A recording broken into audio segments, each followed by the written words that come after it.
Okay, so here is how it looks later in the day. If you any breakout later happening, then you can still see it. And as you can see here, the new high, new low, 76% of the stocks are making new high, new low. So there's a lot of buying which is coming in, but uh, it's not from here where I find my ideas. So here are some of the things which I found out today as good breakout, right? Your sound, which is a low price stock, AI related. As you know, AI related things, if they move fast, right? Opera, which is like in a breaking out.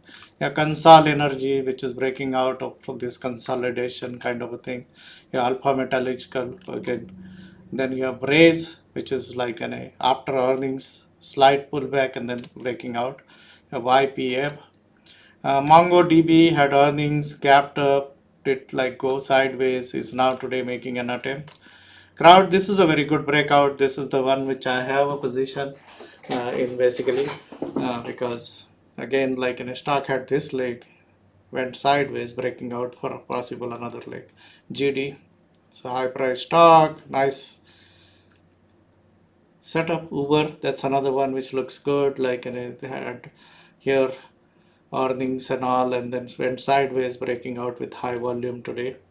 Meta, so those are the things. Meta, Uber, Crowd, those are the one which looks very good. Then yeah, UNG, which is like US natural gas, or Boil, which are near the low, breaking out with high volume. Sometimes like when they get going, whenever it gets going, it can go 50-40% in just couple of days. So these are some of the things from using scans and using um, things which you can find if you have a setup and process basically.